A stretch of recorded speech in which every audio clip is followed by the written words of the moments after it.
नमस्कार छात्राओं। आज हम जिस टॉपिक का अध्ययन करेंगे वह है वैल्यूज़। यह आपके एमए गृह विज्ञान के चतुर्थ पेपर के प्रथम इकाई का एक अध्याय है। वैल्यूज़ यानी मूल्य। दैनिक जीवन में हम सभी अक्सर साधारण बोलचाल की भाषा में मूल्य की बात करते हैं। इसे समझते भी हैं, परंतु इसे स्पष्ट करना एवं परिभाषित करना बड़ा ही मुश्किल है। मूल्य अस्पष्ट, अनिश्चित व आत्मगत होता है। यह मानवीय व्यवहार को प्रेरित करने वाला एक प्रमुख उत्प्रेरक है।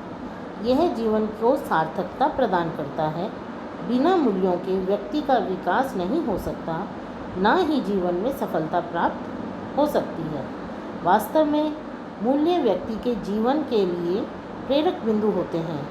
हम जो भी कार्य करते हैं उसके पीछे शारीरिक, मानसिक, आर्थिक, सामाजिक, मनोवैज्ञानिक, तार्किक या धार्मिक तत्व होते हैं और यही तत्व हमारे जीवन के मूल्य होते हैं।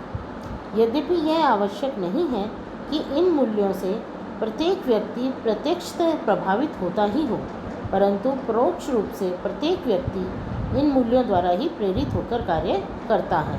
उदाहरण के तौर पर भारतीय हिंदू संस्कृति में बड़े बुजुर्गों का सम्मान से देखा जाता है। गाय को माता मानकर पूजा जाता है। तुलसी के पौधे के पत्ते को देवों के सिर पर चढ़ाया जाता है तथा प्रसाद में डालकर वितरित किया जाता है, परंतु विदेशों में ऐसा नहीं होता। इसी कारण वृद्धों के भरण पोषण का भार वहां जनता पर न होकर सरकार पर होता है। मूल्य निर्णय विवेचन व विश्लेषण का प्रमुख आधार है। यह व्यक्ति की रुचियों और इच्छाओं से उत्पन्न होता है। सामाजिक प्राणी होने के नाते मनुष्य उन मूल्यों को अपनाता है जिसे समाज ने मान्यता दे रखी है। प्रत्येक व्यक्ति के अपने कुछ मूल्य होते हैं जिनसे प्रेरित होकर वह जीवन के उद्देश्य और जीवन के मूल्यों का निर्माण कर उन्हें सुरक्षित रखना चाहता है। यह उनकी संस्कृति है। यदि इसे सुरक्षित ना रखा जाए तो समझना चाहिए मनुष्य अपनी संस्कृति खो रहा है। प्रत्येक व्यक्ति के जीवन में मूल्यों का विशिष्ट स्थान है। इसी से उसे सुख, शांति, संतोष प्राप्त होता है। मूल्य ही उसे आगे बढ़ने, सोचने समझने, तर्क करने व कार्य करने की शक्ति प्रदान करता है। पारिवारिक एवं सामाजिक संस्कृति में भिन्नता के कारण मूल्यों में भी भिन्नता देखने को मिलती है। यह ज़रूरी नहीं है कि प्रत्येक व्यक्ति का जीवन मूल्य एक जैसा ही हो। हालांकि प्रत्येक व्यक्ति के जीवन मूल्यों का निर्माण प्राणी मात्र की सेवा एवं भलाई के लिए किया जाना चाहिए। यदि ऐसा नहीं होता तो इन जीवन मूल्यों का कोई अर्थ नहीं होता। यथार्थ में मूल्य कार्य करने की विधियां, रीतियों एवं लक्ष्यों की चयन प्रक्रिया को नियंत्रित करने वाला व व्यक्त या अव्यक्त वांछनीयता की एक धारणा है।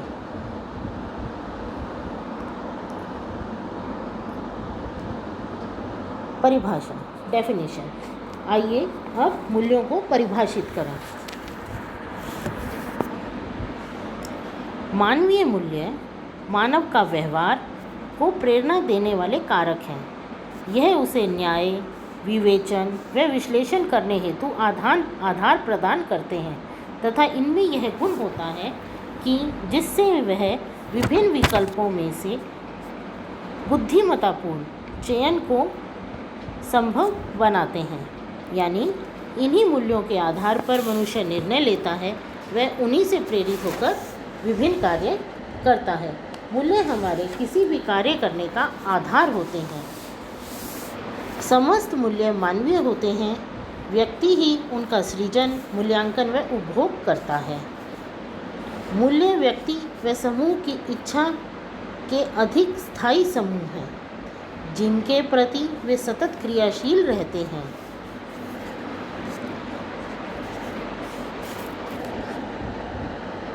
मूल्य जीवन को सार्थकता प्रदान करते हैं और उत्प्रेरक कारक हैं जिनका सृजन व्यक्ति द्वारा किया जाता है। यह मानव के व्यवहार एवं कार्यों को नियंत्रित करते हैं परिणाम स्वरूप व्यक्ति उन्नति की ओर अग्रसर होता हुआ लक्ष्यों को पाने में सफल होता है, परंतु उसका उद्देश्य सदैव प्राणी मात्र की भलाई, सेवा व कल्याण से होता है। इनके अभाव में मूल्य का कोई अस्तित्व नहीं है। नेक्स्ट टॉपिक है origin and development of values, यानी मूल्यों का उद्गम एवं विकास। कि मूल्यों का उद्गम एक मानव में किस प्रकार से होता है।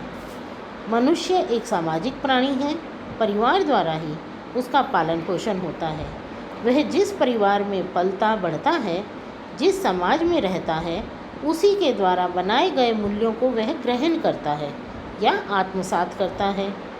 मूल्य के संबंध में परिवार न केवल उत्तम चयनकर्ता होता है, बल्कि निर्णयकर्ता भी होता है। मूल्यों का निर्माण व्यक्ति की रुचि एवं इच्छाओं से होता है, वहीं इसका विकास नियंत्रण एवं उपभोग करता है। इसी से व्यक्ति की अभिवृत्तियाँ बनती हैं। अभिवृत्तियाँ व्यवहार करने के तरीकों को संचालित करती हैं। मूल्यों से ही कार्य करने की प्रेरणा मिलती है। इसीलिए प्रत्येक व्यक्ति के जीवन में मूल्यों का सर्वाधिक महत्वपूर्ण स्थान होता है। वह अपने मूल्यों को सुरक्षित करके रखता है तथा भावी पीढ़ी को हस्तांतरित करता है। पर इसका अर्थ यह नहीं है कि मूल्य व्यक्ति में स्वतः ही वंशागत कारणों से आ जाता है, बल्कि इसे सीखना पड़ता है व ग्रहण करना पड़ता है। यह वंशागत रूप से नहीं आते हैं। इसीलिए परिवार का एक अत्यंत महत्वपूर्ण उत्तरदायित्व यह होता है कि जीवन मूल्यों का निर्माण एवं विकास काफ़ी सोच समझ कर करे। यदि कोई परिवार अपने बालकों को धनात्मक एवं सही मूल्यों को नहीं सिखाता है, तो वह न केवल उस बालक के साथ ही अन्याय एवं विश्वासघात करता है, बल्कि संपूर्ण समाज एवं देश के साथ भी विश्वासघात करता है। ऋणात्मक मूल्यों के विकास से व्यक्ति का जीवन स्तर निम्न होता है, समाज की अवनति होती है और देश का विकास बाधित होता है। नेक्स्ट टॉपिक है कैरेक्टरिस्टिक्स ऑफ वैल्यूज़, यानी मूल्य की विशेषताएं। पारिवारिक, सामाजिक, धार्मिक, भौगोलिक एवं राजनीतिक आदि कारणों से व्यक्ति के मूल्यों में भिन्नता पाई जाती है। यह भिन्न भिन्न होते हुए भी कुछ मूल्यों की कुछ विशेषताएं होती हैं जो सभी प्रकार के मूल्यों के लिए समान होती हैं। प्रथम, मूल्य व्यक्तिगत होते हैं। इसी कारण ये मूल्य ग्रहण करने वाले व्यक्ति के लिए हमेशा महत्वपूर्ण होते हैं। नंबर 2, मूल्य स्थायी एवं अस्थायी दोनों प्रकार के होते हैं। शक्ति, प्रतिष्ठा एवं सफलता को वास्तविक मूल्य के अंतर्गत सम्मिलित किया जाता है, क्योंकि ये स्थायी होते हैं। कुछ मूल्य अस्थायी होते हैं। इनमें परिवर्तन इतनी मंद गति से होता है जिसका अनुभव आसानी से नहीं किया जा सकता, जैसे एक पीढ़ी से दूसरी पीढ़ी के मूल्यों में आने वाला परिवर्तन। हम अपने आसपास के परिवारों में भी देखते हैं कि पहली पीढ़ी से दूसरी पीढ़ी में धीरे धीरे कुछ विचारों में परिवर्तन आता है। यही हमारे मूल्यों में समय के साथ होने वाला परिवर्तन होता है।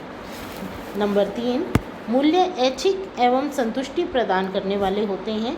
जो व्यक्ति जो मूल्य रखता है वह उसे संतुष्टि प्रदान करते हैं, क्योंकि वह उनसे तर्क संगत होकर ही कोई कार्य या निर्णय करता है। नंबर 4, मूल्यों में स्वनिर्माण एवं विकास करने की योग्यता होती है। जब किसी मूल्य का निर्माण होता है तो वह उस व्यक्ति के लिए महत्वपूर्ण होने के साथ साथ उस व्यक्ति को वह जस्टिफाई भी करता है। इसलिए उसमें स्वनिर्माण यानी खुद से ही अंदर अंदर जब हम किसी चीज़ के लिए मानसिक रूप से तैयार होते हैं तो उसको ग्रहण करना अति आसान हो जाता है। इसलिए स्वनिर्माण होना भी आसान हो जाता है। मूल्यों की तीव्रता प्रत्येक व्यक्ति के लिए भिन्न होती है। मनुष्य उन्हीं मूल्यों को महत्व देता है या अपनाता है जो उसे सर्वाधिक पसंद होते हैं। मूल्य निर्देशात्मक होते हैं। वह व्यक्ति को कार्य करने की प्रेरणा देते हैं या किस दिशा में कार्य करना है यह मार्ग प्रदर्शित करते हैं। मूल्य संस्कृति के परिचायक होते हैं। मूल्यों से किसी परिवार, समाज, राज्य की संस्कृति को पहचाना जा सकता है। नंबर 8, मूल्य व्यक्तित्व निर्माण में सहायक होते हैं। यह व्यक्ति को कार्य करने के लिए उत्प्रेरक की भांति कार्य करते हैं, व्यवहार को नियंत्रित करते हैं तथा अभिवृत्तियों के निर्माण एवं विकास में सहायक होते हैं। मूल्य धनात्मक तथा ऋणात्मक दोनों ही प्रकृति के हो सकते हैं। यह व्यक्ति के ऊपर निर्भर करता है कि वह किन मूल्यों को अधिक महत्व देता है। एक बुद्धिमान व्यक्ति स्वभाव के कारण सदैव धनात्मक मूल्यों को ग्रहण करता है और ऋणात्मक मूल्यों को त्यागता चला जाता है। नंबर 10, मूल्यों को नापा व अध्ययन किया जा सकता है। गुणात्मक विधि से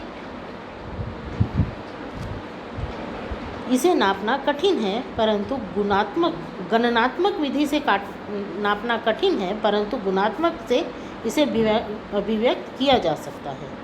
नंबर 11, मूल्य सामान्य तथ्यों पर आधारित होते हैं तथा स्थान, माहौल एवं परिस्थितियों के अनुसार परिवर्तित होते रहते हैं। Next point, types of values, मूल्यों के प्रकार। मूल्यों को वर्गीकृत करने के लिए बहुत से आधार हैं। पहला आधार है प्रभुत्व का आधार। दूसरा पार्कर द्वारा दिया गया है, यह हमारे भावनाओं के अनुसार है। फिर लिंगे द्वारा दिया गया है और PS नायडू द्वारा दिया गया है। हम बारी बारी से इन सब का अध्ययन करेंगे। पहला है प्रभुत्व के आधार पर, आंतरिक एवं साधनात्मक। दूसरा आदर्शात्मक एवं तथ्यात्मक। आंतरिक एवं साधनात्मक का अर्थ है कि जो मनुष्य के अंदर की वैल्यूज़ हैं, यानी व्यक्ति में पाए जाने वाले प्राकृतिक गुण जो होते हैं वह आंतरिक मूल्य कहलाते हैं। इस पर किसी का दबाव नहीं होता, यह अत्यंत ही महत्वपूर्ण एवं वांछनीय होते हैं। उदाहरण, कला एवं सौंदर्य के प्रति रुचि, माँ बेटे का प्रेम इत्यादि। साधनात्मक मूल्य, यह मूल्य अन्य मूल्य या लक्ष्य प्राप्त करने में सहायक होते हैं, इसीलिए इसे लक्ष्य मूल्य भी कहते हैं। आंतरिक मूल्यों की प्राप्ति में यह एक साधन का कार्य करते हैं। नेक्स्ट, आदर्शात्मक मूल्य, ये वे मूल्य हैं जो नैतिकता पर आधारित होते हैं। इनके सृजन के लिए सही गलत, उचित अनुचित, सत्य असत्य का ध्यान रखा जाता है। इसकी जड़ें व्यक्ति के जीवन में गहराई तक जाती हैं। यदि किसी व्यक्ति के जीवन में धन कमाना या किसी तरह की सफलता प्राप्त करना तथ्यात्मक मूल्य है, तो वह किसी के जीवन में ईमानदारी, सत्य, कर्तव्य निष्ठा आदर्शात्मक मूल्य है, जिसे वह किसी भी हालत में छोड़ना पसंद नहीं करेगा। तथ्यात्मक मूल्य, ये वे मूल्य होते हैं जो विस्तृत एवं ऐच्छिक होते हैं। इसमें मुख्यतः व्यक्ति की इच्छा एवं प्राथमिकता पर आधारित होते हैं। इसका अध्ययन किया जा सकता है और उदाहरण है वैज्ञानिक द्वारा आविष्कार करना, धन अर्जित करना, सफलता प्राप्त करना इत्यादि। अब पार्कर द्वारा मानव के आचरण एवं व्यवहार को उत्प्रेरित करने वाले कुछ मूल्यों को वर्गीकृत किया गया है। इसमें प्रथम है आराम या सुख, द्वितीय प्रेम, तृतीय ज्ञान प्राप्ति करने की इच्छा, चतुर्थ कला, पंचम खेल, छठा स्वास्थ्य, सातवां महत्वाकांक्षा, आठवां शिल्प विज्ञान संबंधी रुचियाँ व नवम धर्म। इसके पश्चात पार्कर ने पुनः दो भागों में इन्हें विभाजित किया है। प्रथम है क्रियात्मक, दूसरा कल्पनात्मक।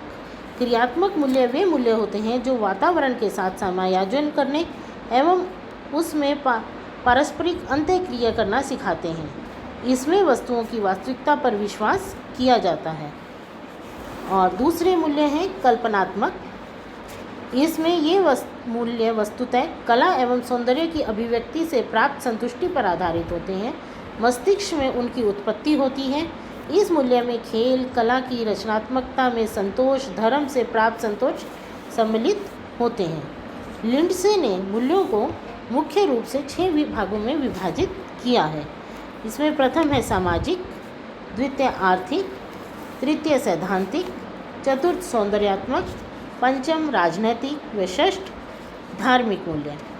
इसी अनुसार प्रोफेसर PS नायडू ने भी मूल्यों को कुछ भागों में बांटा है। कुछ आर्थिक मूल्य, शारीरिक मूल्य, सामाजिक मूल्य, मनोवैज्ञानिक मूल्य, दार्शनिक मूल्य व आध्यात्मिक मूल्य। तो छात्राओं, यह मूल्यों का वर्गीकरण है। परिवार न केवल बालक को उच्च जीवन मूल्य ही सिखाता है, अपितु नए मूल्यों का निर्माण, विकास एवं पोषित भी करता है।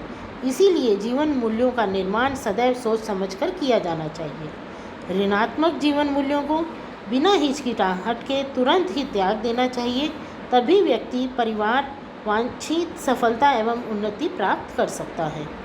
यदि कोई परिवार ऐसा नहीं करता है तो वह न केवल बालक के भविष्य को अंधकार बनाता है, बल्कि देश के साथ भी विश्वासघात करता है। धन्यवाद छात्राओं। अगली कक्षा में हम लक्ष्य के बारे में अध्ययन करेंगे।